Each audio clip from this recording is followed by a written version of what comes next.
అందరికీ నమస్కారం. వేదికను అలంకరించిన పెద్దలకు ప్రతి ఒక్కరికి నా యొక్క హృదయపూర్వక నమస్కారములు. ఈరోజు కడప చూస్తుంటే ఒక పసుపుమయమైంది. ఎందుకంటే ఈ కడప గడ్డ పైన ఎంతోమంది మహానుభావులు, మహనీయులు, కవులు, కళాకారులు పుట్టారు. ఈ కడపని మనం దేవుని గడపగా చెప్పుకుంటాం. అలాంటి దేవుని గడప ఈరోజు పసుపుమయమైంది. ఇక్కడ ఈ కడప గడ్డ పైన ఒక సాధారణ మధ్యతరగతి రైతు కుటుంబం నుంచి వచ్చిన నాకు ఇంత గొప్ప అవకాశం ఇచ్చిన చంద్రబాబు నాయుడు గారికి, నారా లోకేష్ గారికి నా పాదాభివందనాలు తెలియజేసుకుంటూ ఈరోజు మాదక ద్రవ్యాల వినియోగంపై ఉక్కుపాదం అనే తీర్మానాన్ని నన్ను ప్రవేశపెట్టమన్నందుకు ధన్యవాదాలు సార్. ఈరోజు ఒకటి చెప్పదలుచుకున్నాను సార్. ఏంటంటే మనం ఒకప్పుడు డ్రగ్స్ అంటే, అదేవిధంగా గంజాయి అంటే ఎక్కడ వినేవాళ్ళం? సినిమాల్లో చూసేవాళ్ళం. 2019కి ముందు ఎక్కడంటే ఏమన్నా డ్రగ్స్ ఎక్కడంటే ఇంటర్నేషనల్ మాఫియాలు చేస్తాయంట, ఈ విధంగా ఉంటుందా అని మనం సినిమాల్లో మాత్రమే చూసేవాళ్ళం. కానీ గత పాలకుల యొక్క నిర్లక్ష్యం వల్ల అది మన జిల్లాలు దాటి, నియోజకవర్గాలు దాటి మన గడప దాకా వచ్చింది. ఆ విధంగా ఎంతోమంది యువత గంజాయిలకి బానిసలై వాళ్ళ జీవితాలు నాశనమయ్యాయి. ఎందుకని ఈ మాట అంటున్నామంటే, గంజాయికి ఒక్కసారి బానిస అయితే వాళ్ళు విచక్షణ అనేది మరిచిపోతారు. ఆ విధంగా వాళ్ళు ఎన్నో తప్పులు చేస్తారు. దోపిడీలు, అదేవిధంగా దొంగతనాలు కావచ్చు, అదేవిధంగా మహిళలపైన అత్యాచారాలు కావచ్చు, బెట్టింగ్ యాప్స్లోనే ఎంతో లక్షలు అప్పులు చేసి సూసైడ్లు చేసుకునే వాళ్ళ వరకు యువత వెళ్ళిపోతూ ఉన్నారు. ఇలాగే ఎన్నో సంఘటనలు జరుగుతుంటే ఆనాడు నారా లోకేష్ గారు యువగలం పాదయాత్ర మొదలుపెట్టినప్పుడు, యువగలం పాదయాత్రలో మనం చూస్తే చంద్రగిరి నియోజకవర్గంలో ఒక మహిళ డైరెక్ట్గా కూడా చెప్పలేక పక్కకొచ్చి, అన్నా మా ఇంటిలో ఒక ఆడబిడ్డని ఈ విధంగా పాఠశాలకు వెళ్తూ ఉంటే అక్కడ గంజాయి ఇచ్చి శారీరకంగా వాడుకొని ఈ విధంగా చేస్తున్నారంటే, ఆ రోజు ఆయన కళ్ళల్లో కన్నీళ్లు తిరిగి ఈ విధంగా రాష్ట్రంలో ఎంతోమంది బాధపడుతున్నారు, వాళ్ళందరికీ పరిష్కారం చూపించాలని ఆ రోజే చెప్పాడు. ఈ రాయలసీమ గడ్డపై డ్రగ్స్ వద్దు బ్రో, గంజా వద్దు బ్రో అని చెప్పి ఆ రోజు నుంచి ఒక ఉద్యమంలా మొదలుపెట్టి, ఆ రోజు ఎవరన్నా గంజాయికి, డ్రగ్స్కి బానిసలై ఉండుంటే వాళ్ళ తల్లిదండ్రులు వచ్చి ఆయనతో చెబితే అలాంటి వాళ్ళని తీసుకొని వచ్చి రీహాబిలేషన్ సెంటర్లో పెట్టి వాళ్ళని ఆదుకున్నాడు. ప్రభుత్వం ఏర్పడిన తర్వాత ఉక్కు పాదం మోపాడు. ఏ విధంగా అంటే, మనం ఒక్కసారి చూసుకుంటే ప్రభుత్వం ఏర్పడిన వారం రోజుల్లోనే ఎక్కడెక్కడ డ్రగ్స్ ఉన్నాయో ఆ ప్రాంతాలన్నిటినీ ఏరిపారేశారు. అదేవిధంగా ఒకప్పుడు 11,000 ఎకరాలలో గంజాయి పండిస్తుంటే ఆ గంజాయిని మొత్తాన్ని రూపుమాపి అక్కడ గిరిజనుల్ని మార్చి అక్కడ అరకు కాఫీ వేసే విధంగా తయారు చేశారు మన నాయకుడు. గత పాలకులు అక్కడ ఏం చేసేవాళ్ళు? అమాయకులైన గిరిజనులను వాడుకొని ఏం చేసేవాళ్ళు? గంజాయి పండించేవాళ్ళు. కానీ నేడు మన నాయకుడు అదే వాళ్ళ చేత అరకు కాఫీ పండించి ప్రపంచ కుబేరుడు వరకు ఆ అరకు కాఫీని అందించి మన గిరిజనుల ఖ్యాతిని ప్రపంచానికి చాటాడు మన నాయకుడు. అదేవిధంగా లోకేష్ గారు, ఇది మనం చూసాం, పల్లె పల్లె వరకు వెళ్ళింది. దీన్ని రూపుమాపాలి. అది రూపుమాపాలంటే మళ్ళీ గ్రౌండ్ లెవెల్ నుంచే చేయాలని ప్రతి పాఠశాలలో ఈగల్ టీంలు ఏర్పాటు చేసి ఎక్కడికక్కడ దీన్ని రూపుమాపడానికి చర్యలు తీసుకుంటూ నిరంతరం పర్యవేక్షిస్తూ ఉన్నారు. ఈ విధంగా పర్యవేక్షిస్తూ గంజాయి రహిత ఆంధ్రప్రదేశ్గా గత సంవత్సరం రోజులో మార్చడం జరిగింది. ఇదే విధంగా నేను ఒక్కటి చెప్పదలుచుకున్నాను.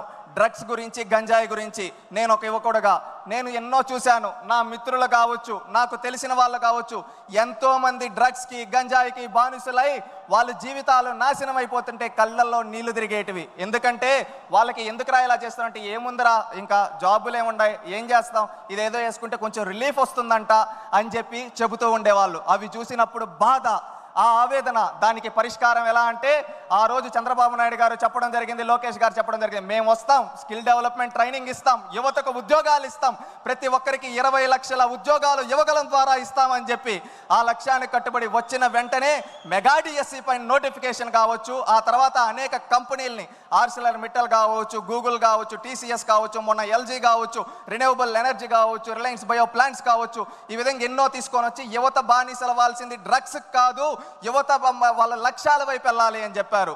ఎందుకంటే మన దేశంలో అత్యున్నతంగా యువత ఉన్నారు. యువత తలుచుకుంటే ఏదైనా చేయగలుగుతారు, ఏదైనా సాధించగలుగుతారు. ఎందుకంటే యువత దేశానికి వెన్నెముక్క, రాష్ట్రానికి వెన్నెముక్క. అలాంటి యువత ఏదైనా చేయగలుగుతారు. ఎందుకంటే ఇది నేను ఒకటి చెప్తున్నా అంటే, 1990 రోజులు గుర్తుకొస్తున్నాయి. ఆనాడు పల్లెల్లో ఏంటంటే ఎవరైనా కానీ పల్లెల్లో పనులు చేసుకుంటామనే రోజుల్లో ఇక్కడ ఉండే యువత పనులు చేసుకుంటే ఇక్కడే మిగిలిపోతారు, వాళ్ళు చదువుకోగలిగితే వాళ్ళు ప్రపంచ నలుమూలలకు వెళ్తారని ఆ రోజు మనం చూస్తే బడి పిలుస్తుంది ప్రోగ్రాం కావచ్చు, చదువుల పండుగ ప్రోగ్రాం కావచ్చు, ఇలాంటి ప్రోగ్రాములు పెట్టి ఎంతో మంది బడుగు బలహీన వర్గాల వ్యక్తులను తీసుకొని వచ్చి అత్యున్నత స్థాయిలో ఈరోజు కూర్చోబెట్టే వాళ్ళ చదువు వల్ల మాత్రమే అది సాధ్యపడింది. ఆ తర్వాత నేడు కూడా 2019 నుంచి 24 వరకు అలాంటి పరిస్థితులే. యువతని గంజాయికి బానిసలు చేస్తే దాని నుంచి రూపుమాపి వాళ్ళని బయటకు తీసుకొని రావాలి, వాళ్ళు ఏదైనా సాధించగలరు అని ఒక లక్ష్యం పెట్టుకొని వాళ్ళని బయటకు తీసుకొని వచ్చడానికి ప్రయత్నిస్తూ కంపెనీలు తీసుకొని వస్తున్నారు. ఒక యువత గుర్తుపెట్టుకోవాల్సింది ఏంటంటే, మనం బానిసలు అవ్వాల్సింది గంజాయి కాదు, మనం ఏదైనా సాధించగలం. యువత అనుకుంటే ఏదైనా సాధించగలుగుతారు. మనం ఏం లక్ష్యం పెట్టుకోవాలి? మనం ఒక కంప్యూటర్ తయారు చేయగలుగుతామా, మనం ఏదైనా ఒక న్యూ స్టార్టప్ చేయగలుగుతామా, మనం ఇంకేదైనా కొత్తగా తయారు చేయగలుగుతామా అని లక్ష్యాలు పెట్టుకోవాలి. ఎందుకంటే మన నాయకుడికి ఒక గొప్ప విజన్ ఉంది, స్వర్ణాంధ్ర 2047 1 ట్రిలియన్ ఎకనామీ సాధించాలని. అది సాధించాలంటే యువతతోనే సాధ్యం. అది యువత ప్రతి ఒక్కరూ అది గుర్తుపెట్టుకొని మన నాయకుడు అడుగుజాడల్లో మన లక్ష్యాలు గుర్తుపెట్టుకోవాలి. మన తల్లిదండ్రులకు మంచి పేరు తేవాలి, మన కుటుంబానికి మంచి పేరు తేవాలి, మన రాష్ట్రానికి మంచి పేరు తేవాలనే లక్ష్యంతో ప్రతి ఒక్కరూ పనిచేయాలి. ఆ విధంగా పనిచేస్తే ఖచ్చితంగా మనం అనుకున్న 2047 స్వర్ణాంధ్ర విజన్ లక్ష్యం చేరుతుంది. ఆ రోజు తెలుగు వాళ్ళు ప్రపంచాన్ని శాసించే స్థాయిలో మన నాయకుడు కలగన్న విధంగా మనం ఉంటాం. ఎందుకంటే 2020 సాధ్యపడింది, 2047 కూడా సాధ్యపడుతుంది. డ్రగ్స్ లేని ఆంధ్రప్రదేశ్గా తయారు చేయడానికి ప్రతి ఒక్కరూ పూనుకోవాలి.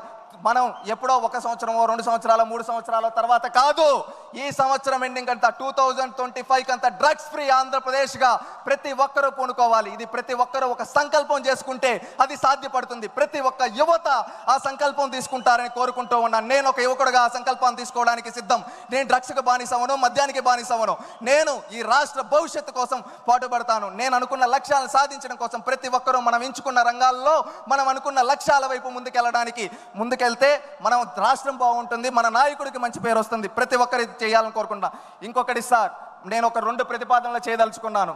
డ్రగ్స్ ఎవరైతే సరఫరా చేస్తున్నారో, తయారు చేస్తున్నారో వాళ్ళ ఆస్తులు స్వాధీనం చేసుకొని రీహాబిలేషన్ సెంటర్లుగా వాళ్ళ ఆస్తులను మార్చాలని మిమ్మల్ని ఈ వేదిక ద్వారా కోరుకుంటున్నాను సార్. అదేవిధంగా మనం వాట్సాప్ గవర్నెన్స్ చేసాం, ఎంతో అద్భుతంగా చేసాం. ఒకప్పుడు నాడు ఎన్టీ రామారావు గారు మండల వ్యవస్థ తీసుకొని వచ్చి పరిపాలన దగ్గర చేస్తే, ఆ తర్వాత ఈ సేవ తీసుకొని వచ్చి మీ సేవ తీసుకొని వచ్చి చంద్రబాబు నాయుడు గారి దగ్గర చేస్తే, నేడు నారా లోకేష్ గారు అరచేతిలో వాట్సాప్ గవర్నెన్స్ మన చేతిలో పెట్టాడు. ఎంతో అద్భుతంగా పనిచేస్తూ ఉంది. ఆ వాట్సాప్ గవర్నెన్స్ ద్వారా ఇప్పుడు మనం అంటూ ఉంటాం సార్, ఏదైనా ఫోటో తీసి పెడితే ఎక్కడైనా పెడితే అది ఈజీగా తీసుకోవచ్చు. అలాగే వాట్సాప్ గవర్నెన్స్లో ఒక ఫ్యూచర్ అనేది మనం తీసుకొని రావాల్సింది. ఏంటంటే ఎక్కడన్నా ఎవరన్నా గంజాయి అమ్ముతూ ఉన్నా, ఎవరన్నా కల్తీ మద్యం అమ్ముతూ ఉన్నా, అక్కడ ఫోటో తీసి వాళ్ళ వాట్సాప్లో పెడితే అది మన దాని రెస్పెక్ట్ పోలీస్ స్టేషన్కి వచ్చి 24 గంటల్లో చర్యలు తీసుకునే విధంగా దానికి కూడా ఆలోచించాలని చెప్పి కోరుకుంటూ ఉన్నాను. మనం ఒకే నినాదంతో ఉండాలి. 2047 స్వర్ణాంధ్ర విజన్తో పాటు అదేవిధంగా డ్రగ్స్ ఫ్రీ ఆంధ్రాగా కూడా మనం గుర్తుపెట్టుకోవాలి. మనందరం ఒక లక్ష్యాలని నిర్దేశించుకుంటూ మనం ముందుకెళ్ళాలి.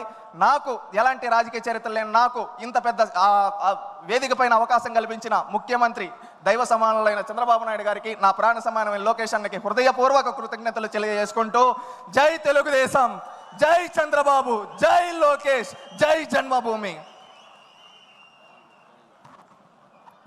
శశి ఒక ఐటీ ఉద్యోగస్తుడు, శ్రీకాళహస్తిలో ఒక రైతు కుటుంబంలో జన్మించినటువంటి వ్యక్తి.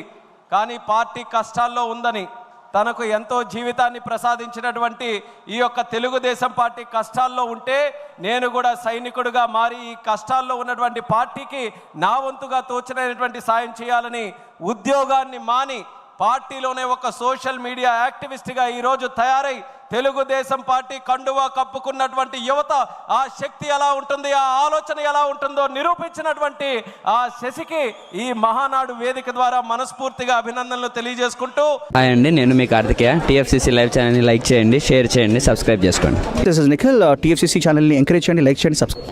Hello, this is heroine Alekhya angel. TFCC live ఛానల్ని లైక్ చేయండి, షేర్ చేయండి, సబ్స్క్రైబ్ చేయండి.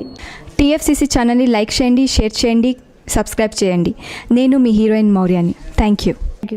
అందరికీ నమస్కారం, నేను మీ Geetha Madhuri. TFCC live like చేయండి, షేర్ చేయండి, సబ్స్క్రైబ్ చేయండి. హాయ్ అందరికీ నమస్కారం, నేను మీ Madhupriya. Please like, share, subscribe to TFCC live. Please subscribe TFCC channel. Like చేయండి, షేర్ చేయండి. టీఎఫ్సీసీ ఛానల్ని లైక్ చేయండి, షేర్ చేయండి, సబ్స్క్రైబ్ చేయండి. Hi, please subscribe TFCC. Hello, this is your all supplicants. Please do subscribe TFCC live channel. Thank you so much. Please do subscribe to TFCC live channel and like, share and subscribe చేయండి. Hi, నేను మీ Vijay Shankar. TFCC channel do subscribe, like చేయండి, share చేయండి. Thank you. నమస్తే, నేను మీ Kathi Karthika. TFCC ఛానల్ని share చేయండి, లైక్ చేయండి, సబ్స్క్రైబ్ చేయండి. అందరికీ నమస్కారం. I'm your favourite actress Ankita Maharana. Like చేయండి, షేర్ చేయండి, సబ్స్క్రైబ్ చేయండి. TFCC live. Love you all.